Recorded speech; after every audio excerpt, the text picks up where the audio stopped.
तृतीय अध्याय 10वां एवं 11वां श्लोक। सह यज्ञाः प्रजाः सृष्ट्वा पुरोवाच प्रजापतिः अनेन प्रसविष्यध्वमीश व अस्तु इष्टकामधुक्। 11वां श्लोक।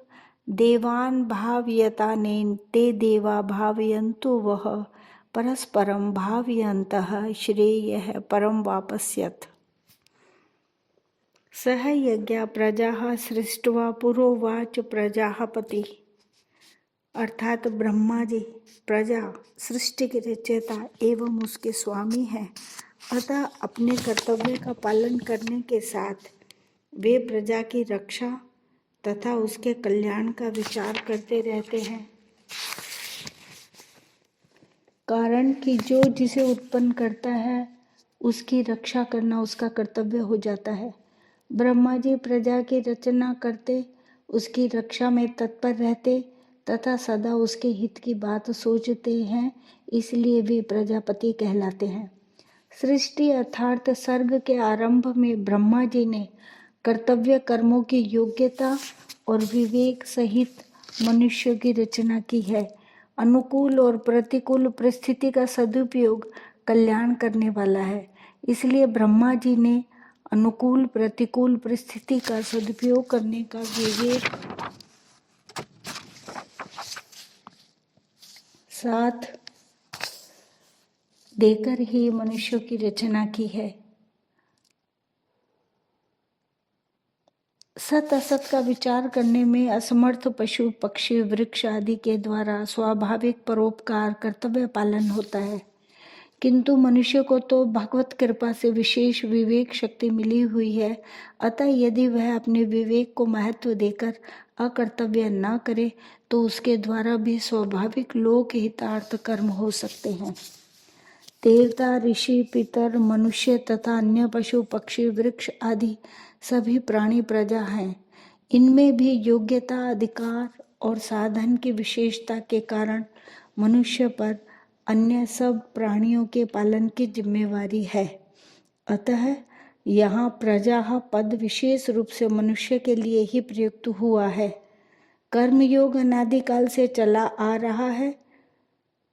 पुरातन पद से भी भगवान कहते हैं कि यह कर्मयोग बहुत काल से प्राय लुप्त हो गया है था, जिसको मैंने तुम्हें फिर से कहा है। उसी बात को यहाँ भी पूरा पद से वे दूसरी रीति से कहते हैं कि मैंने ही नहीं प्रत्युत ब्रह्मा जी ने भी सर्ग के आदि काल में कर्तव्य सहित प्रजा को रचकर उनको उसी कर्म योग का आचरण करने की आज्ञा दी थी। तात्पर्य यह है कि कर्म योग निस्वार्थ भाव से कर्तव्य कर्म करने की परंपरा अनादिकाल से ही चली आ रही है, वह कोई नई बात नहीं है। चौथे अध्याय में परमात्मा प्राप्ति के लिए जितने साधन बताए गए हैं वे सभी यज्ञ के नाम से कहे गए हैं, जैसे द्रव्य यज्ञ, तप यज्ञ, योग यज्ञ, प्राणायाम आदि। प्राय यज्ञ शब्द का अर्थ हवन से संबंध रखने वाली क्रिया के लिए ही प्रसिद्ध है, परंतु गीता में यज्ञ शब्द शास्त्र विधि से की जाने वाली संपूर्ण विहित क्रियाओं का भी वाचक भी है। अपने वर्ण, आश्रम, धर्म, जाति, स्वभाव, देश, काल आदि के अनुसार प्राप्त कर्तव्य कर्म यज्ञ के अंतर्गत आते हैं। दूसरे के हित की भावना से किए जाने वाले सब कर्म भी यज्ञ ही हैं। ऐसे यज्ञ कर्तव्य का दायित्व मनुष्य पर ही है। अनेन प्रसविष्यध्वमेश व अस्तु इष्ट काम दुख, अर्थात ब्रह्मा जी मनुष्य से कहते हैं कि तुम लोग अपने अपने कर्तव्य पालन के द्वारा सबकी वृद्धि करो, उन्नति करो। ऐसा करने से तुम लोगों को कर्तव्य कर्म करने में उपयोगी सामग्री प्राप्त होती रहे, उसकी कभी कमी ना रहे। अर्जुन की कर्म न करने में जो रुचि थी उसे दूर करने के लिए भगवान कहते हैं कि प्रजापति ब्रह्मा जी के वचनों से भी तुम्हें कर्तव्य कर्म करने की शिक्षा लेनी चाहिए। दूसरों के हित के लिए कर्तव्य कर्म करने से ही तुम्हारी लौकिक और पारलौकिक उन्नति हो सकती है। निष्काम भाव से, केवल कर्तव्य पालन के विचार से कर्म करने पर मनुष्य मुक्त हो जाता है और सकाम भाव से कर्म करने पर मनुष्य बंधन में पड़ जाता है। प्रस्तुत प्रकरण में निष्काम भाव से किए जाने वाले कर्तव्य कर्म का विवेचन चल रहा है। अतः यहाँ इष्ट काम पद का अर्थ इच्छित भोग सामग्री, जो सकाम भाव का सूचक है, लेना उचित प्रतीत नहीं होता। यहाँ इस पद का अर्थ है यज्ञ, कर्तव्य कर्म करने की आवश्यक सामग्री। कर्मयोगी दूसरों की सेवा अथवा हित करने के लिए सदा ही तत्पर रहता है। इसलिए प्रजापति ब्रह्मा जी के विधान के अनुसार दूसरों की सेवा करने की सामग्री, सामर्थ्य और शरीर निर्वाह की आवश्यक वस्तुओं की उसे कभी कमी नहीं रहती। उसको ये उपयोगी वस्तुएं सुगमता पूर्वक मिलती हैं। ब्रह्मा जी के विधान के अनुसार कर्तव्य कर्म करने की सामग्री जिसको जो भी मिली हुई है, वह कर्तव्य पालन करने के लिए उसको पूरी की पूरी प्राप्त है। कर्तव्य पालन की सामग्री कभी किसी के पास अधूरी नहीं होती। ब्रह्मा जी के विधान में कभी फर्क नहीं पड़ सकता, क्योंकि जब उन्होंने कर्तव्य कर्म करने का विधान निश्चित किया है, तब जितने से कर्तव्य का पालन हो सके उतनी सामग्री देना भी उन्हीं पर निर्भर है। वास्तव में मनुष्य शरीर भोगने के लिए है ही नहीं। ए ही तन कर फल विषय न भाई। इसलिए सांसारिक सुखों को भोगो, ऐसी आज्ञा या विधान किसी भी सत्य शास्त्र में नहीं है। समाज भी स्वच्छंद भोगने की आज्ञा नहीं देता। इसके विपरीत दूसरों को सुख पहुंचाने की आज्ञा या विधान शास्त्र और समाज दोनों ही देते हैं। जैसे पिता के लिए यह विधान तो मिलता है कि वह पुत्र का पालन पोषण करे, पर यह विधान कहीं भी नहीं मिलता कि पुत्र से पिता सेवा ले ही। इसी प्रकार पुत्र पत्नी आदि अन्य संबंधों के लिए भी समझना चाहिए। कर्मयोगी सदा देने का ही भाव रखता है, लेने का नहीं, क्योंकि लेने का भाव ही बांधने वाला होता है। लेने का भाव रखने से कल्याण प्राप्ति में बाधा लगने के साथ ही सांसारिक पदार्थों की प्राप्ति में भी बाधा उपस्थित हो जाती है। प्राय सभी का अनुभव है कि संसार में लेने का भाव रखने वाले को कोई देना नहीं चाहता। इसलिए ब्रह्मा जी कहते हैं कि बिना कुछ चाहे निस्वार्थ भाव से कर्तव्य कर्म करने से ही मनुष्य अपनी उन्नति कर सकता है। देवान भाव यतानेन, अर्थात यहाँ देव शब्द उपलक्षक है। अतः इस पद के अंतर्गत मनुष्य, देवता, ऋषि, पितर आदि समस्त प्राणियों को समझना चाहिए। कारण कि कर्म योगी का उद्देश्य अपने कर्तव्य कर्मों से प्राणी मात्र को सुख पहुंचाना रहता है। इसलिए यहाँ ब्रह्मा जी संपूर्ण प्राणियों की उन्नति के लिए मनुष्यों को अपने कर्तव्य कर्म रूप यज्ञ के पालन का आदेश देते हैं। अपने अपने कर्तव्य का पालन करने से मनुष्य का स्वतः कल्याण हो जाता है। कर्तव्य कर्म का पालन करने के उपदेश के पूर्ण अधिकारी मनुष्य ही हैं। मनुष्यों को ही कर्म करने की स्वतंत्रता मिली हुई है, अतः उन्हें इस स्वतंत्रता का सदुपयोग करना चाहिए। ते देवा भावयन्तु वह, अर्थात जैसे वृक्ष लता आदि में स्वाभाविक ही फूल फल लगते हैं, परंतु यदि उन्हें खाद और पानी दिया जाए तो उनमें फूल फल विशेषता से लगते हैं। ऐसे ही यजन पूजन से देवताओं की पुष्टि होती है, जिससे देवताओं के काम विशेष न्यायप्रद होते हैं। परंतु जब मनुष्य अपने कर्तव्य कर्मों के द्वारा देवताओं का यजन पूजन नहीं करते, तब देवताओं को पुष्टि नहीं मिलती, जिससे उनमें अपने कर्तव्य का पालन करने में कमी आ जाती है। उनके कर्तव्य पालन में कमी आने से ही संसार में विपल्लव अर्थात अनावृष्टि, अतिवृष्टि आदि होते हैं। पर्यंतः इन पदों का अर्थ यह नहीं समझना चाहिए कि दूसरा हमारी सेवा करे तो हम उसकी सेवा करें। प्रत्युत यह समझना चाहिए कि दूसरा हमारी सेवा करे या ना करे, हमें तो अपने कर्तव्य के द्वारा उसकी सेवा करनी ही है। दूसरा क्या करता है क्या नहीं करता, हमें सुख देता या दुख, इन बातों से हमें कोई मतलब नहीं रखना चाहिए, क्योंकि दूसरों के कर्तव्य को देखने वाला अपने कर्तव्य से च्युत हो जाता है, परिणाम स्वरूप उसका पतन हो जाता है। दूसरों से कर्तव्य का पालन करवाना अपने अधिकार की बात भी नहीं है। हमें सबका हित करने के लिए केवल अपने कर्तव्य का पालन करना है और उसके द्वारा सबको सुख पहुंचाना है। सेवा करने में अपनी समझ, सामर्थ्य, समय और सामग्री को अपने लिए थोड़ी सी भी बचाकर नहीं रखनी है, तभी जड़ता से सर्वथा संबंध विच्छेद होगा। हमारे जितने भी सांसारिक संबंधी माता पिता, स्त्री पुत्र, भाई भौजाई आदि हैं, उन सब की हमें सेवा करनी है। अपना सुख लेने के लिए ये संबंध नहीं है। हमारा जिनसे जैसा संबंध है उसी के अनुसार उनकी सेवा करना, मर्यादा के अनुसार उन्हें सुख पहुंचाना हमारा कर्तव्य है।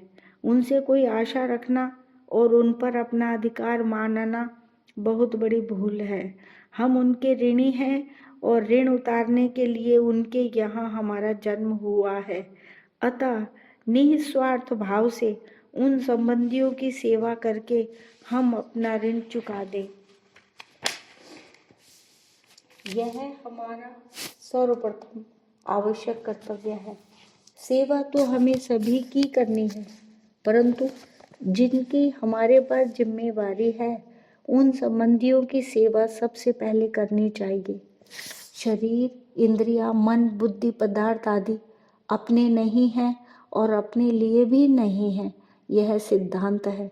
अतः अपने अपने कर्तव्य का पालन करने से स्वतः एक दूसरे की उन्नति होती है।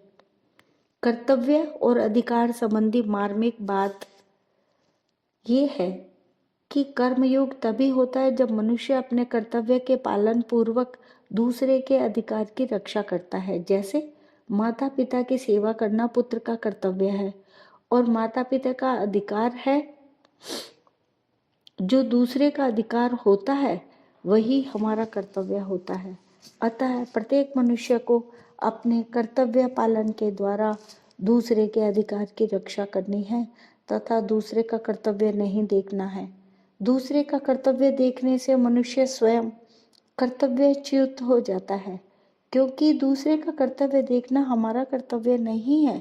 तात्पर्य है कि दूसरे का हित करना है, यह हमारा कर्तव्य है और दूसरे का अधिकार है। यद्यपि अधिकार कर्तव्य के ही अधीन है, तथापि मनुष्य को अपना अधिकार देखना ही नहीं है, प्रत्युत अपने अधिकार का त्याग करना है। केवल दूसरे के अधिकार की रक्षा के लिए अपने कर्तव्य का पालन करना है। दूसरे का कर्तव्य देखना तथा अपना अधिकार जमाना लोक और परलोक में महान पतन करने वाला है। वर्तमान समय में घरों में, समाज में जो अशांति, कलह, संघर्ष देखने में आ रहा है, उसमें मूल कारण यही है कि लोग अपने अधिकार की मांग तो करते हैं पर अपने कर्तव्य का पालन नहीं करते। इसलिए ब्रह्मा जी देवताओं और मनुष्यों को उपदेश देते हैं कि एक दूसरे का हित करना तुम लोगों का कर्तव्य है। श्रेयः परम वापस्यथ, अर्थात प्राय ऐसी धारणा बनी हुई है कि यहाँ परम कल्याण की प्राप्ति का कथन अतिशयोक्ति है, पर वास्तव में ऐसा नहीं है। अगर इसमें किसी को संदेह हो तो वह ऐसा करके खुद देख सकता है।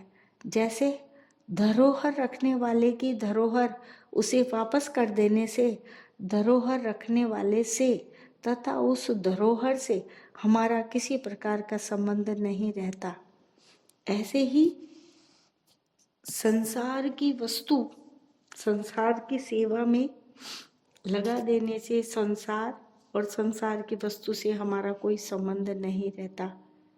संसार से माने हुए संबंध का विच्छेद होते ही चिन्मयता का अनुभव हो जाता है। अतः प्रजापति ब्रह्मा जी के वचनों में अतिशयोक्ति की कल्पना करना अनुचित है। यह सिद्धांत है कि जब तक मनुष्य अपने लिए कर्म करता है तब तक उसके कर्म की समाप्ति नहीं होती और वह कर्मों से बंधता ही जाता है। कृतकृत्य वही होता है जो अपने लिए कभी कुछ नहीं करता। अपने लिए कुछ भी नहीं करने से पाप का आचरण भी नहीं होता, क्योंकि पाप का आचरण कामना के कारण ही होता है। अतः अपना कल्याण चाहने वाले साधक को चाहिए कि वह शास्त्रों की आज्ञा के अनुसार फल की इच्छा और आसक्ति का त्याग करके कर्तव्य कर्म करने में तत्पर हो जाए, फिर कल्याण तो स्वतः सिद्ध है। अपनी कामना का त्याग करने से संसार मात्र का हित होता है। जो अपनी कामना पूर्ति के लिए आसक्ति पूर्वक भोग भोगता है वह स्वयं तो अपनी हिंसा पतन करता ही है, साथ ही जिनके पास भोग सामग्री का अभाव है उनका भी हिंसा करता है, अर्थात दुख देता है। कारण कि भोग सामग्री वाले मनुष्य को देखकर अभावग्रस्त मनुष्य को उस भोग सामग्री के अभाव का दुख होना स्वाभाविक है। इस प्रकार स्वयं सुख भोगने वाला व्यक्ति हिंसा से कभी बच नहीं सकता। ठीक इसके विपरीत पारमार्थिक मार्ग पर चलने वाले व्यक्ति को देखकर दूसरों को स्वतः शांति मिलती है, क्योंकि पारमार्थिक संपत्ति पर सबका समान अधिकार है। निष्कर्ष यह निकला कि मनुष्य कामना आसक्ति का त्याग करके अपने कर्तव्य कर्म का पालन करता रहे तो ब्रह्मा जी के कथनानुसार वह परम कल्याण को अवश्य ही प्राप्त हो जाएगा, इसमें कोई संदेह नहीं है। यहाँ परम कल्याण की प्राप्ति मुख्यतः से मनुष्यों के लिए ही बताई गई है, देवताओं के लिए नहीं। कारण कि देव योनि अपना कल्याण करने के लिए नहीं बनाई गई है। मनुष्य जो कर्म करता है उन कर्मों के अनुसार फल देने, कर्म करने की सामग्री देने तथा अपने अपने शुभ कर्मों का फल भोगने के लिए देवता बनाए गए हैं। जो निष्काम भाव से कर्म करने की सामग्री देते हों ऐसी बात नहीं है, परंतु उन देवताओं में भी अगर किसी में अपने कल्याण की इच्छा हो जाए तो उसका कल्याण होने में मना नहीं है। अर्थात अगर कोई अपना कल्याण करना चाहे तो कर सकता है। जब पापी से पापी मनुष्य के लिए भी अपना उद्धार करने की मनाही नहीं है तो फिर देवताओं के लिए जो कि पुण्य योनि है अपना उद्धार करने की मनाही कैसे हो सकती है? ऐसा होने पर भी देवताओं का उद्देश्य भोग भोगने का ही रहता है, इसलिए उनमें प्राय अपने कल्याण की इच्छा नहीं होती। परिशिष्ट भाव ये है कि मनुष्य कर्म योनि है और 84 लाख योनियां देवता, नारकीय जीव आदि भोग योनियां हैं। सकाम भाव वाले मनुष्य भोगों को भोगने के लिए ही स्वर्ग में आते हैं। अतः देवता लोग निष्काम भाव न रखकर अपनी जिम्मेवारी का पालन करते हैं, ड्यूटी बजाते हैं। इसीलिए यहाँ कल्याण की बात मनुष्य के लिए ही समझनी चाहिए। मुक्ति स्वाभाविक है और बंधन अस्वाभाविक है। मनुष्य योनि अपना कल्याण करने के लिए ही है। इसलिए जो मनुष्य अपने कर्तव्य का पालन करता है उसका कल्याण स्वाभाविक होता है। परस्परम भावयन्तः श्रेयः परम वापस्यथ। कल्याण के लिए नया काम करने की जरूरत नहीं है।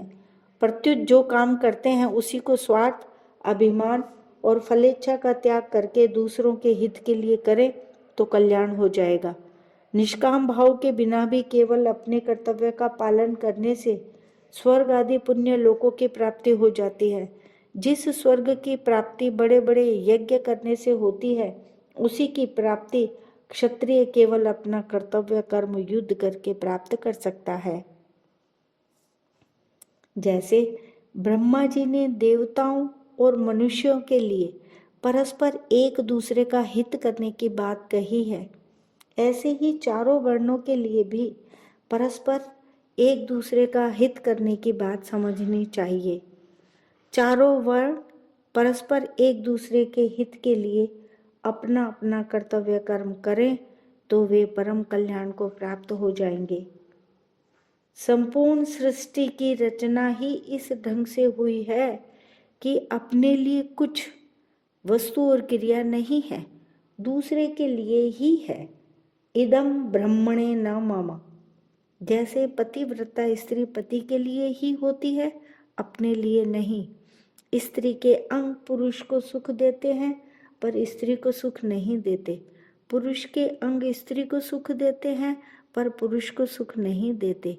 माँ का दूध बच्चे के लिए ही होता है, अपने लिए नहीं। और बच्चे की चेष्टाएं माँ को सुख देती हैं, बच्चे को नहीं। माता पिता संतान के लिए होते हैं और संतान माता पिता के लिए होती है। श्रोता वक्ता के लिए होता है और वक्ता श्रोता के लिए होता है। तात्पर्य है कि खुद सुख ना ले, प्रत्युत दूसरे को सुख दे। सृष्टि की रचना भोग के लिए नहीं है, प्रत्युत उद्धार के लिए है। देवता भी स्वार्थ का त्याग करके दूसरों का हित कर सकते हैं, इसलिए देवताओं में भी नारद जैसे ऋषि हुए हैं। यद्यपि भगवान की ओर से किसी को मना नहीं है, तथापि कल्याण का मुख्य एवं स्वतः अधिकारी मनुष्य ही है। एक शंका हो सकती है कि हम तो दूसरे का भला करें पर दूसरा हमारा भला न करके बुरा करे तो परस्परम भावयन्तः कैसे होगा? इसका समाधान है कि हम दूसरे का भला करेंगे तो दूसरा हमारा बुरा कर सकेगा ही नहीं, उसमें हमारा बुरा करने की सामर्थ्य ही नहीं रहेगी। अगर वह बुरा करेगा भी तो पीछे पछताएगा, रोएगा। अगर वह हमारा बुरा करेगा तो हमारा भला करने वाले, हमारे साथ सहानुभूति रखने वाले कई पैदा हो जाएंगे। वास्तव में किसी का बुरा करने का विधान कहीं नहीं आता। मनुष्य ही द्वेष के कारण दूसरे का बुरा करता है। परस्परम भावयन्तः यह मनुष्यता की बात है। इसके न होने से ही मनुष्य दुख पा रहे हैं।